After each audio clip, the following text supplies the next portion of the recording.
Confusion مجھے چند دن قبل یورپ کے ایک چھوٹے سے ملک کے سفیر کے ساتھ 2 گھنٹے گزارنے کا موقع ملا۔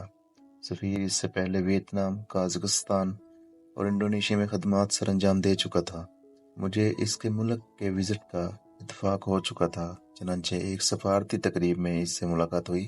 میں نے اس کے ملک کے مختلف مقامات کا ذکر شروع کیا اور یوں ملاقاتیں ہونے لگیں اور آخر میں اس سے تفصیلی ملاقات ہو گئی۔ یہ 3 ماہ قبل پاکستان میں تعینات ہو چکا تھا۔ ہمارے ملک کے بارے میں زیادہ نہیں جانتا تھا، لیکن تجربے کی وجہ سے 3 ماہ میں بہت کچھ سمجھ گیا تھا۔ ملاقات میں اس نے ویتنام اور انڈونیشیا کا ذکر کیا۔ اس کا کہنا تھا، میں 1990 کی دہائی میں جب پہلی مرتبہ ویتنام گیا تو وہ ملک ایک گاؤں تھا۔ ہو چی من سٹی میں صرف ایک ریسٹورنٹ تھا اور ایک سڑک۔ شام کے بعد شہر میں کوئی سرگرمی نہیں ہوتی تھی۔ ہمیں کھانے پینے کے اشیاء اور کپڑے جوتے بھی ملائیشیا اور سنگاپور سے منگوانے پڑتے تھے۔ لیکن پھر میرے دیکھتے ہی دیکھتے اس ملک نے ترقی کی اور آج جب میں ویتنام کو دیکھتا ہوں تو حیران رہ جاتا ہوں۔ دنیا بھر سے سیاح وہاں جا رہے ہیں اور اس کی ایکسپورٹس بھی $370 بلین ہو چکی ہیں۔ ملک بھی صاف ستھرا اور پرامن ہے۔ انڈونیشیا بھی میرے سامنے اپنے پاؤں پر کھڑا ہوا۔ میں پہلی مرتبہ بالی گیا تو وہاں کچھ بھی نہیں تھا۔ ٹیکسی بڑی مشکل سے ملتی تھی۔ ریسٹورانٹ کے نام پر چھوٹا سا کھوکھا تھا، لیکن پھر اس نے گڑائی لی اور یہ بھی بڑی دوڑ میں شامل ہو گیا۔ قازقستان بہرحال ایک امیر ملک ہے۔ اس کے پاس قدرتی وسائل ہیں، لیکن یہ بھی اس کے باوجود پسماندہ تھا۔ الماتے ایک ہی بڑا شہر تھا اور اس کے بعد ٹھنڈا یخ صحرا تھا۔ سردیاں بہت طویل اور مشکل ہوتی تھیں، لیکن پھر میرے سامنے آستانہ جیسا جدید شہر بنا اور آج یہ ملک سنٹرل ایشیا کا مرکز ہے۔ میں اب پاکستان آیا ہوں۔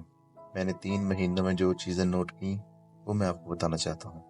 اس نے لمبا سانس لیا اور بولا، پاکستان کی عالمی مارکیٹ میں شہرت اچھی نہیں۔ یہ سرحدوں سے باہر دہشت گردی، لاقانونیت، فراڈ اور بیک کا سمبل ہے۔ دنیا اسے اچھی نظروں سے نہیں دیکھتی۔ میری یہاں پوسٹنگ ہوئی تو میری گورنمنٹ اور میرے سابق سفیر کے تمام نوٹس منفی تھے۔ مجھے سختی سے کہا گیا تھا، تم نے کسی کو ویزا نہیں دینا، شام کے بعد گھر سے نہیں نکلنا اور کسی لوکل پر اعتبار نہیں کرنا، وغیرہ وغیرہ۔ میں بھی شروع میں گھبرایا ہوا تھا، مگر پھر میں نے اسلام آباد میں گھومنا شروع کیا اور یہ شہر اور یہ ملک مجھے مختلف لگا۔ اسلام آباد حقیقتاً ایک خوبصورت اور قابل رہائش شہر ہے۔ لوگ بھی مہمان نواز اور ہیلپ فل ہیں، مگر اس کے باوجود اس کا عالمی تاثر منفی کیوں ہے، میں نہیں جانتا۔ آپ کے پاس 65% نوجوان ہیں، یہ بہت اچھی انگریزی جانتے ہیں، ٹیکنالوجی میں بھی ہم سے آگے ہیں، لیکن ملک اس کے باوجود غریب کیوں ہے؟ میں حیران ہوں۔ وہ خاموش ہو گیا۔ میں نے اسے پوچھا، آپ کی نظر میں اس کی وجہ کیا ہو سکتی ہے؟ اس کا جواب بہت سادہ اور جامع تھا۔ اس کا کہنا تھا، آپ لوگ ابھی تک سسٹم نہیں بنا پائے۔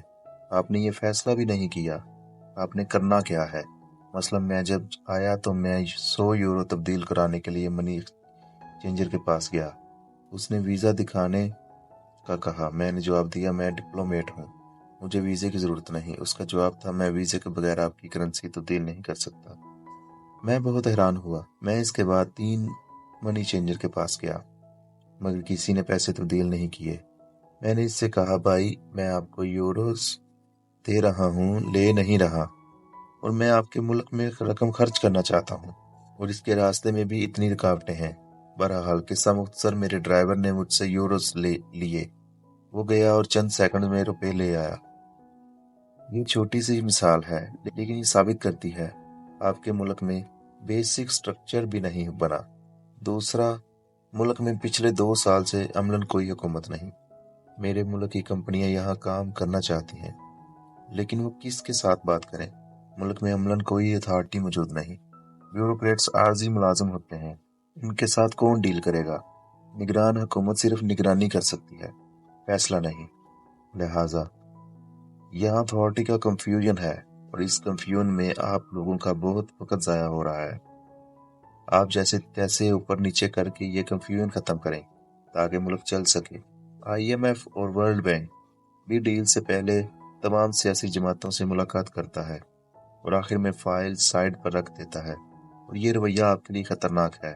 اس کا کہنا تھا، میں نے چند دن قبل ایک سفارتکار سے پوچھا پاکستان میں الیکشن کب ہوں گے؟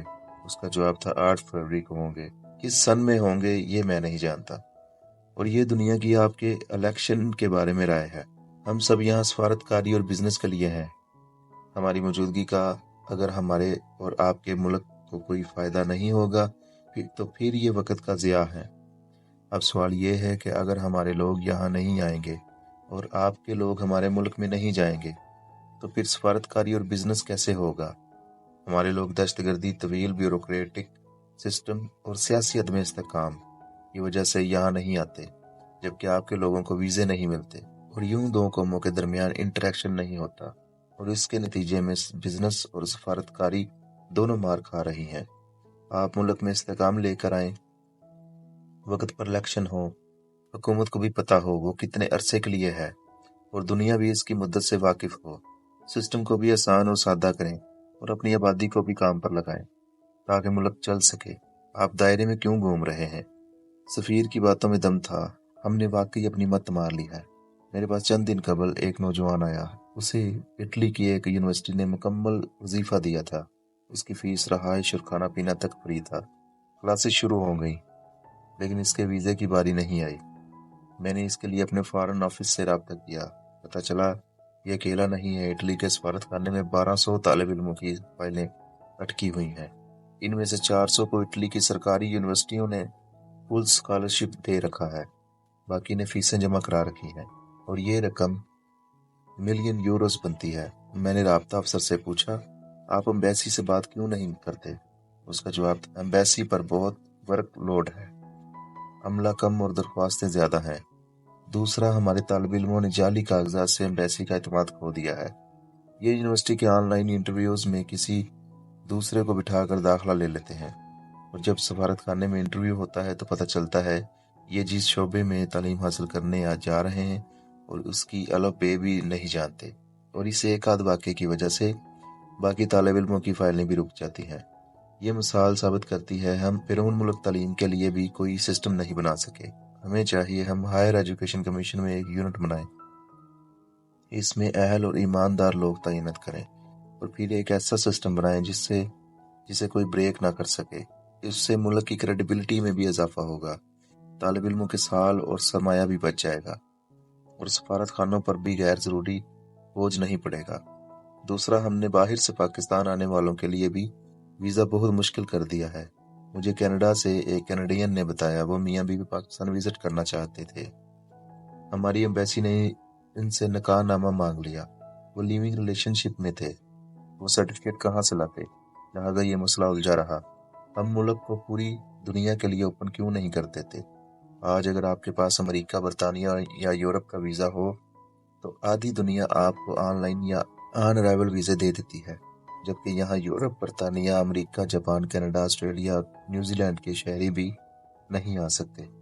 ہم نے ماضی میں آن لائن ویزے کی سروسز شروع کی تھی، مگر ہمارا سسٹم ہی ڈاؤن رہتا تھا۔ اور دوسرا، اگر وہ شخص بدقسمتی سے بھارت میں پیدا ہو گیا تو پھر وہ آن لائن ویزا حاصل نہیں کر سکتا۔ دنیا کا ہمارے آن ارائیول سسٹم پر بھی یقین نہیں ہے۔ یہ سمجھتے ہیں ہم اگر چلے گئے اور ہمیں ایئرپورٹ پر ویزا نہ ملا تو ہم کہاں جائیں گے، اور ان کا یہ خدشہ غلط نہیں۔ میں نے عمران خان کے دور میں تجویز دی تھی، آپ دنیا بھر میں بکھرے ہوئے ہندوؤں، سکھوں اور بدھوؤں کے لیے ایک سکیم لانچ کر دیں۔ یہ لوگ ویزے کے بغیر آئیں، ایئرپورٹ سے $1000 تبدیل کرائیں اور آپ سلپ دے کر انہیں ویزے دے دیں۔ اس سے سیاحت میں بھی اضافہ ہوگا اور ہمارے فارن ریزرو بھی بڑھ جائیں گے۔ ہم اسی طرح افغانوں کے لیے بھی سکیم لانچ کر سکتے ہیں۔ آپ ان سے $2 لاکھ تک سرمایہ کاری کرائیں اور انہیں شہریت دیں۔ آخر اس میں کیا حرج ہے؟